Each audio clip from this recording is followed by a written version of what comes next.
Okay, so from what you just heard from Keris, you know that I've been before, because she last went when she was 1. So it was my first time there since 2014, but in the previous many years I've been quite a few times in the previous 2 decades.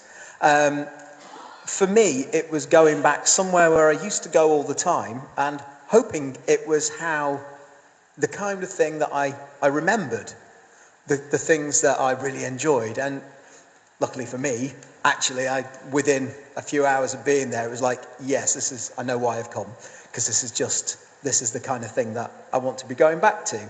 I felt right at home there. I met a lot of old friends that I hadn't seen for years. I went to a variety of different things. Some of the talks, one of the venues that you've just seen there, the No-Fly Zone, I went to a talk by a Pulitzer Prize nominated author, Tim Winton. You may or may not have read any of his work.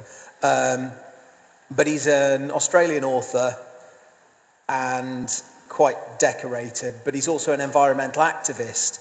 And he was talking about how he blends together both his writing and his activism, and how actually he can't separate the two. He talked about his upbringing in a fundamentalist church and how he'd kind of grown beyond that into seeing the earth not as something to transcend from and be apart from his upbringing, but actually part of that expression. And one of the things that he said that I think stuck with me the whole way through was, how can we I've written it down, but I've not got my glasses on now.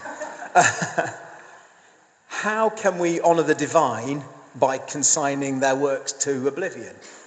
And it was kind of how he couldn't not write about the effects that climate change was having, especially living in Western Australia, where the temperatures were now hitting 50 degrees regularly, and the coast was really suffering and the crops were really suffering. I also went to a few other things, like a talk by someone on how to take on big oil and win, and they talked about the Sambo and Rosebank oil fields and the legal challenges coming up and how people were opposing them, ways of getting involved. And so there were a variety of things. I went to lots of the circus things with the children. I saw quite a bit of music on main stage, and one of the best moments, which I'll just finish with, was after Isaac and I had been to see something on the main stage, and somebody asked him afterwards how it was. It's like, what did Isaac actually think? And then he was really positive about it. It's like, yes, his dad chose the right thing.